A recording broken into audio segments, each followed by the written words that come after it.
Rotary welcome to Daniel Morrison and Scott Paul.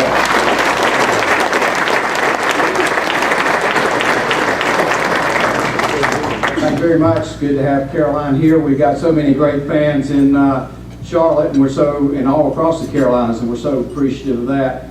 I would like to say that was a special Pledge of Allegiance with Fernando, and you know, it strikes me. Go ahead and get out. It strikes me that there's very few places where we do the Pledge of Allegiance anymore, and that's really a tragedy.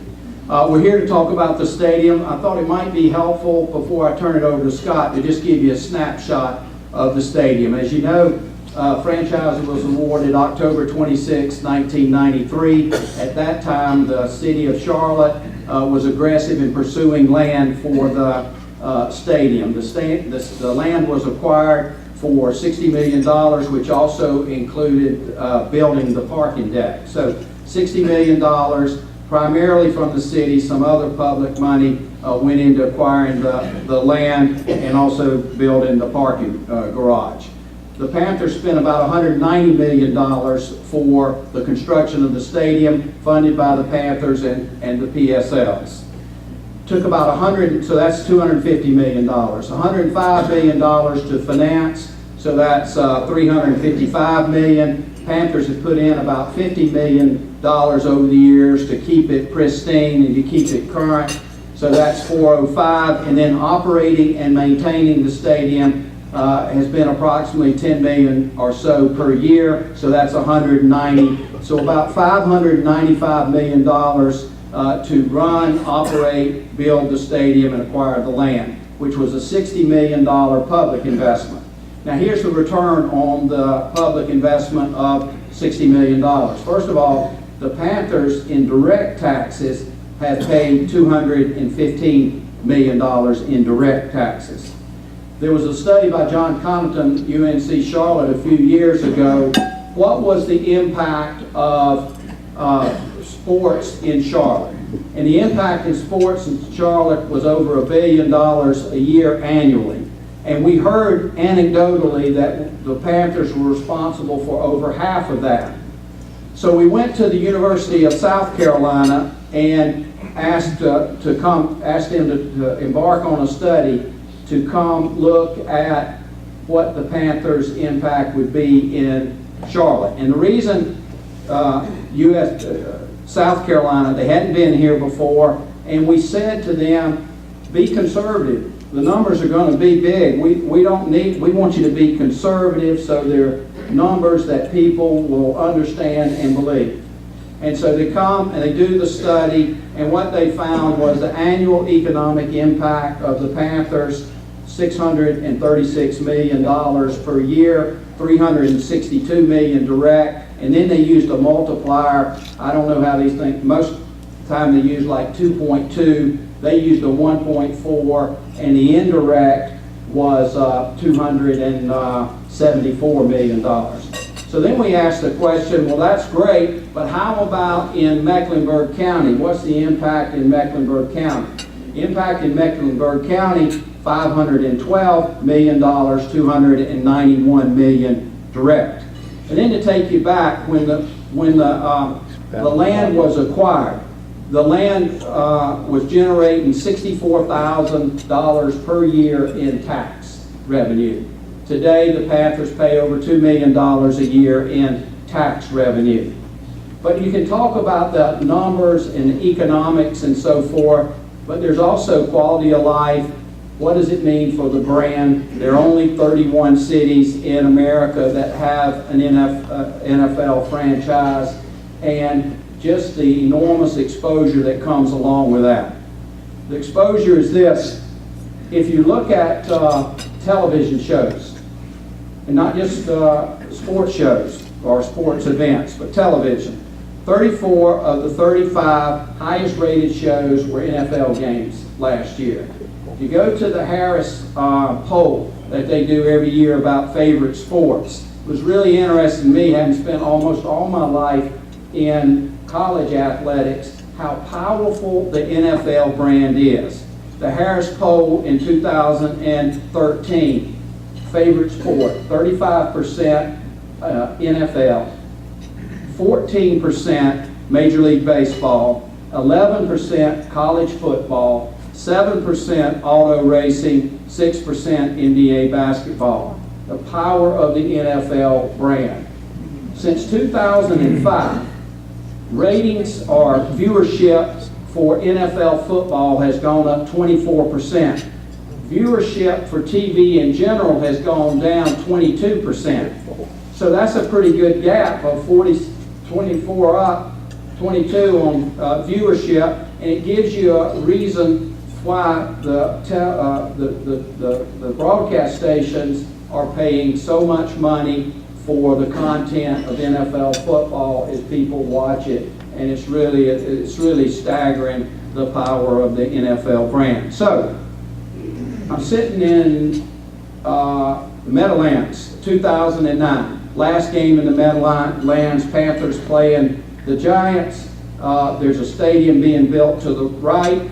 It was $1.5 billion. The new stadium, new MetLife Stadium is being built, and we played great that day, by the way. It was a wonderful day to close up the Meadowlands. We got some choice words from some of our Giants fans that we were exiting, but I asked the question, I said, well, how old is this Meadowlands Stadium?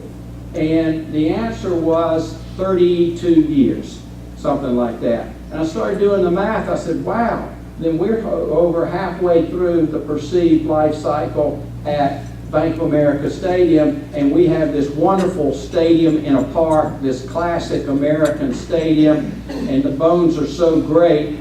What can we do renovation-wise? So Mr. Richardson encouraged us to look at every stadium in the NFL. He knows all the stadiums well because he chaired the stadium committee where 25 of the stadiums were either renovated or new stadiums developed in the NFL.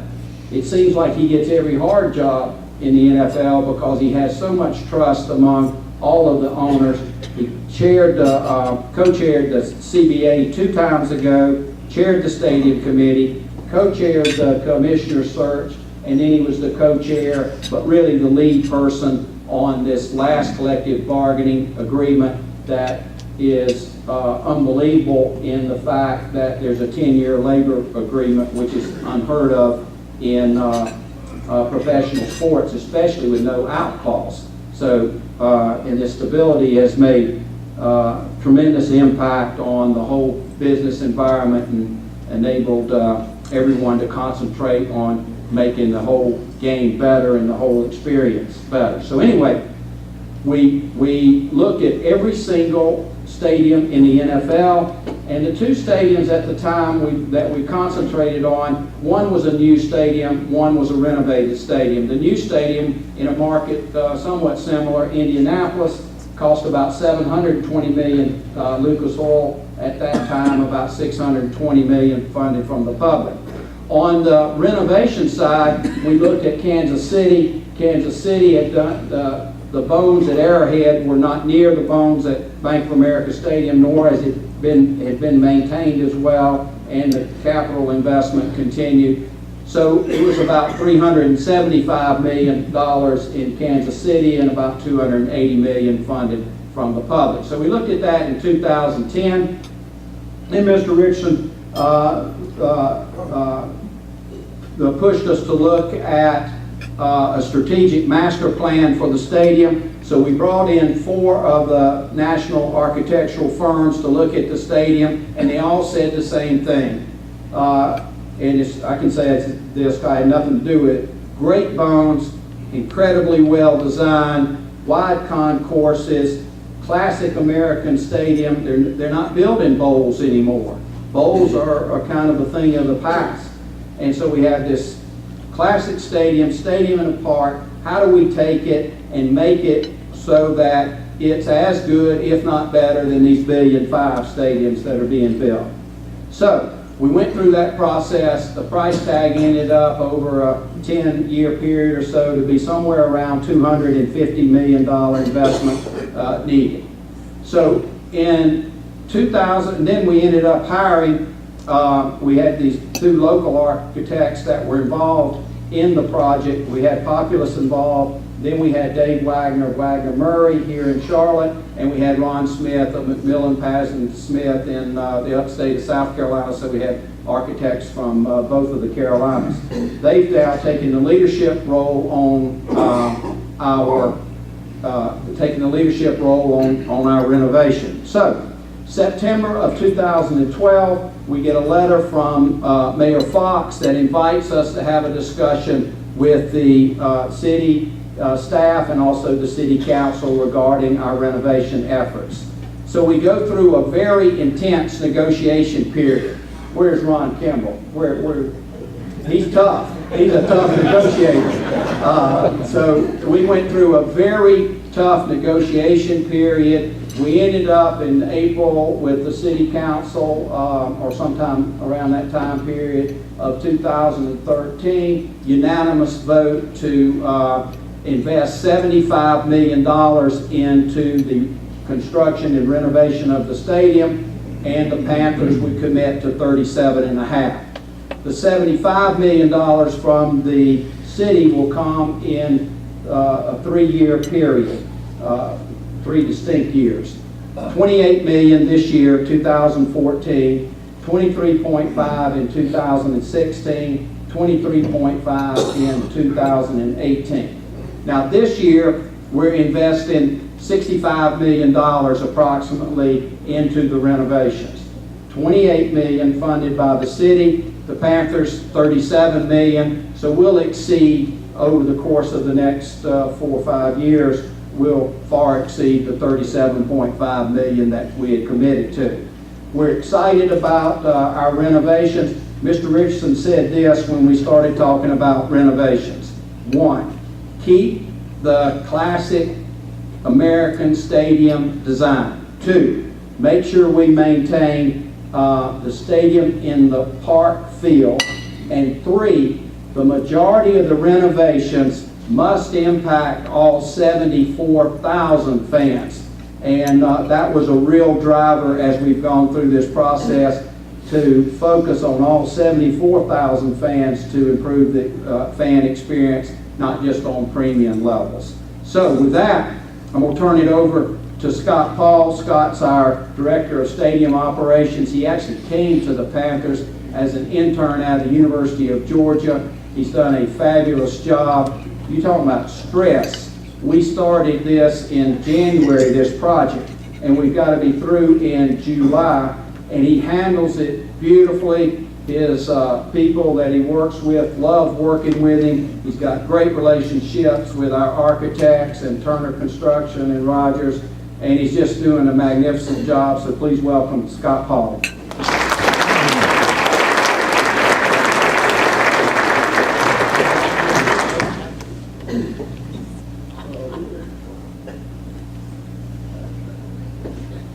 Thank you, Danny. I'm here to talk about actually what we're doing this year. And as Danny said, as we walked through this process, we had 2 primary goals for these projects. And 1, we wanted to affect the majority of the fans for this first year of renovation, as in the remainder of our renovations. If not the majority, then, or if not all fans, the majority of the fans. And we also wanted to dramatically improve the fan experience. And this first phase of renovations, we think we met that goal. We're going to talk about the 4 major projects that we're working on this year. Our escalators, we're improving the sound system, the video boards, and the ribbon boards. And if you think about it, all those projects affect 74,000 people with the exception of the escalators, because 100 level folks don't need to go up the escalators. So this first slide, which I'll run through, really gives you a good concept of what this stadium is going to look like when we open up for soccer on August 2nd. We are going from 800 linear feet of ribbon board in that stadium to 3,900 linear feet on the ribbon boards. And if you see, we're going 2 levels, like Danny said, of 360-degree ribbon boards. The primary use of this upper ribbon board is going to be for fan engagement, for game information, for fantasy scores, for out-of-town scores, closed captioning. It's going to be your information hub inside the stadium for both the Panther game and everything going on in the sports world out there. The second level down here is going to be primarily for fan prompts and our sponsor commitments throughout the stadium. So we're going from 800 linear feet to over 3,900 linear feet of ribbon board. And we really feel like this is going to bring that stadium alive on game days. Moving up to the video board here. Currently we had approximately 2,300 square feet of video board. This new video board is all LED and it's approximately 11,000 square feet on both sides, per side.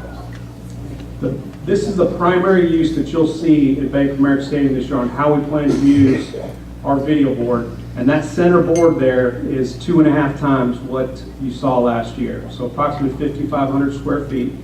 And as you can see, we use the left and right for fan prompts, game information, and some sponsor commitments. But we're also able to go side by side there and create two separate 5,500 square foot images that we'll use maybe for two angles of replay and those kinds of things. A third project, we're going from a single point source sound system, which we have right now in our west end, to a fully distributed sound system. And right now we've got all of our lower level speakers in, and these lower level speakers are going to be hung just below that fascia there. And those speakers will service the entire lower bowl. The upper level speakers was a little bit of a challenge in that we needed a place to hang the speakers. The light standards are an obvious choice. Underneath the new video boards will have speakers. But we also wanted to create a little bit of a festival atmosphere and look for a nice design way to attach speaker poles to service the entire 500 level. Wagner Murray came up with this flagpole, so there'll be 32 of those flagpoles that will supplement the light standards and the video boards to give a fully distributed sound system throughout the stadium.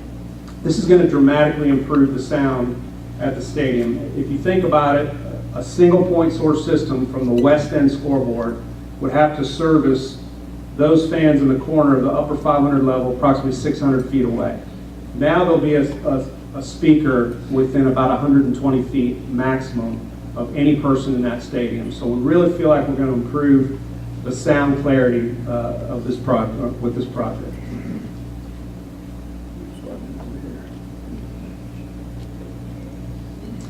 What happened there? Did I turn it off? I got it. Okay, sorry. This next slide is a cross section of the escalators. And what you're seeing here is we pulled the skin off the building and we built an escalator bay, 4 of these, approximately 28 feet out. And it was important as we walked through this process with the architects that we, as Danny said, we kept that stadium in the park field. So landscape protection, tree protection was important to us. We didn't want to disturb that, but we also wanted to keep the integrity of the design from 1996 in place. And so we're peeling the skin off here, we're adding escalator bays, and we're putting back a remanufactured skin to match the existing infrastructure so that the average fan would not know that we added escalators 17 or 18 years later. Like I said, each of these, we have 4 escalator bays, and each bay has an escalator that services the 300 level and a run that will service the 500 level. At the top of each escalator bay, we've got approximately 2,500 square feet where we wanted to improve the amenities for the 500 level patron. And what we have up here is we'll have 4 locations at the top where you can get a hot sandwich or a cold drink.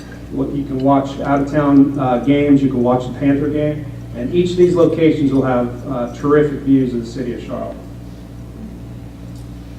This is a rendering of the back of the scoreboard. We've got our naming rights partner with Bank of America and 1 single Panther head at the top. And we challenged Wagner Murray also with not just putting a big black box on the top of our stadium, and they came up with tying in the arches that we have on the exterior of the stadium and adding that arch. And in the next 2 weeks, we're going to start topping that scoreboard out. And each one of these arches comes in 4 pieces, and that's 16 feet tall, just adding to the height of that video board. But we think it ties in nicely to the overall design of the stadium. The domes, I'm gonna go through some progress photos, and I'll touch base on the domes here in a minute.